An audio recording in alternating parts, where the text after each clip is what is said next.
নমস্কার বন্ধুরা, সোনার কিচেন ঘরে তোমাদেরকে স্বাগত জানাই। তো আজ আমি তোমাদেরকে খুবই মজাদার একটা রেসিপি বানিয়ে দেখাবো। তো এই রেসিপির ভিডিওটি পুরো দেখার অনুরোধ রইল। আর রেসিপিটি যদি ভালো লাগে কমেন্ট করো, লাইক শেয়ার সাবস্ক্রাইব করে আমার পাশে থেকো। যারা এখনও পর্যন্ত আমার চ্যানেলটিকে সাবস্ক্রাইব করেছো তাদেরকে অসংখ্য ধন্যবাদ। যারা এখনও আমার চ্যানেলটিকে সাবস্ক্রাইব করোনি, অনুরোধ রইল আমার চ্যানেলটিকে সাবস্ক্রাইব করে আমার পাশে থাকার জন্য। যারা আমার ফেসবুক পেজ থেকে দেখছো তাদের কাছে অনুরোধ রইল ফেসবুক পেজটা একটা লাইক দিয়ে একটু ফলো করে দেওয়ার জন্য। তো রেসিপিটি বানানোর জন্য এখানে দেখো আমি একটু চিংড়ি মাছ নিয়ে নিয়েছি। চিংড়ি মাছটা আমি ধুয়ে খুব ভালো করে ছাড়িয়ে পরিষ্কার করে নিয়েছি। নেওয়ার পরে এই চিংড়ি মাছটা আমি একটা টিফিন বক্সের মধ্যে নিয়ে নিয়েছি। এবারে এই চিংড়ি মাছের মধ্যে আমি স্বাদ অনুযায়ী একটু নুন দিয়ে দিলাম, একটু আমি হলুদ গুঁড়ো দিয়ে দিলাম। দিয়ে চিংড়ি মাছটা আমি খুব ভালো করে মাখিয়ে নেব।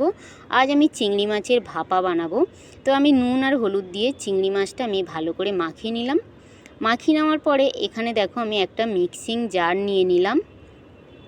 এই মিক্সিং জারের মধ্যে আমি একটু সাদা আর কালো সর্ষে দিয়ে দিলাম।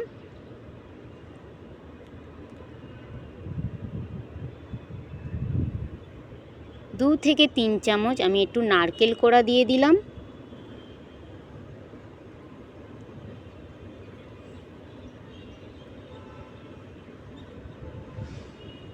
অল্প একটু আমি নুন দিয়ে দিলাম। যেহেতু আমি চিংড়ি মাছের মধ্যে নুন দিয়েছি, যার জন্য আমি অল্প করে একটু নুন দিলাম। আর ঝালের জন্য কয়েকটা কাঁচা লঙ্কা দিয়ে দিলাম। দিয়ে খুব ভালো করে একটা পেস্ট তৈরি করে নিলাম। নেওয়ার পরে দেখো যে চিংড়ি মাছ মাখিয়ে রেখেছিলাম নুন হলুদ দিয়ে, ওই চিংড়ি মাছ টিফিন বক্সের মধ্যে আমি ওই সর্ষে আর নারকেল বাটাটা দিয়ে দিলাম। সর্ষে আর নারকেল বাটাটা দিয়ে আমি একটু সর্ষের তেল দিয়ে দিলাম, কাঁচা সর্ষের তেল দিয়ে দিলাম। দিয়ে এবার খুব ভালো করে আমি চিংড়ি মাছের সঙ্গে মাখিয়ে নেব। এই নারকেল আর সর্ষে বাটাটা খুব ভালো করে চিংড়ি মাছের সঙ্গে এইভাবে কিন্তু মাখিয়ে নিতে হবে। তো এখানে দেখো আমার চিংড়ি মাছের সঙ্গে সর্ষে আর নারকেল বাটাটা খুব ভালো করে মাখানো হয়ে গেছে।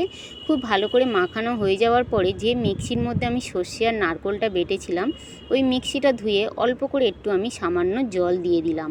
জলটা দিয়ে আবারও আমি খুব ভালো করে মিশিয়ে নিলাম। মিশিয়ে নেওয়ার পরে এবারে এই চিংড়ি মাছের মধ্যে আমি ঝালের জন্য কয়েকটা কাঁচা লঙ্কা চেরা দিয়ে দেব। ঝালটা অবশ্য তোমাদের পছন্দ অনুযায়ী কমিয়ে কিংবা বাড়িয়ে দিতে পারো। কাঁচা লঙ্কাটা দিয়ে আমি একটু সর্ষের তেল দিয়ে দিলাম। সর্ষের তেলটা দিয়ে আমি ঢাকা দিয়ে দিলাম টিফিন বক্সটা। ঢাকা দেওয়ার পরে এখানে দেখো গ্যাসের মধ্যে আমি একটা কড়াই বসিয়ে দিয়েছি।